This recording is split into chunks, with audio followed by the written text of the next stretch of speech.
Hi guitarlings, I'm Gray at Hub Guitar here with another plucking hand exercise for fingerstyle guitar. Today's pattern is going to deal with string 6 and 3 and 1 and 2. So 6 string and the upper 3 strings. But the catch is, of course, we're not going to play a straight up roll. We're going to invert the order. So we're going to do thumb, index, ring, and then middle. And that's what makes it a great exercise, kind of an unexpected variation on the fingerstyle roll. So the first chord is going to be an F major 7 with a sharp 11. I like to put sharp 11s on basically everything, but especially F major 7. That's a really good one to stick a sharp 11 on. Here we go. We're going to put our index finger on the first fret of the 6th string, and we're going to put our third finger, which is our ring finger, on the 2nd fret of the 3rd string. We're going to pluck thumb, index, ring, and middle with our plucking hand.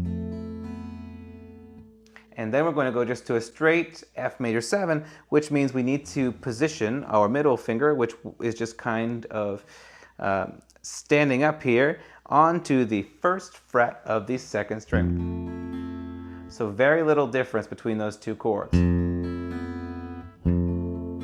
But if I didn't leave my middle finger available for that, then there wouldn't be anywhere to go.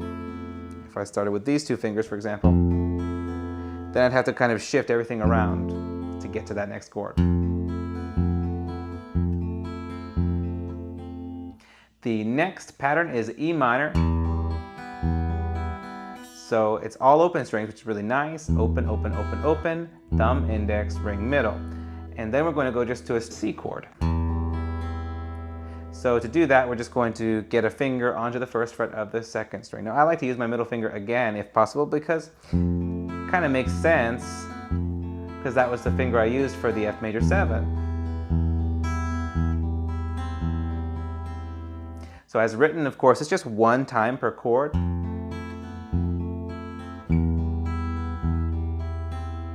But I like to kind of hang out on each chord and play each chord multiple times, at least 2 times, like this.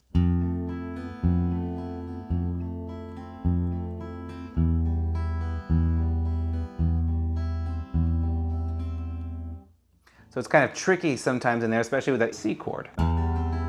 It's a deceptively simple looking chord, but you've got to be careful not to bump into a string with that finger or you'll create some kind of nasty sounds. So even relatively simple chords do have their challenges. All right, that's it for today's lesson. I hope you enjoyed it. If you did, I hope you'll stay tuned because there are many more to come. Thanks for watching.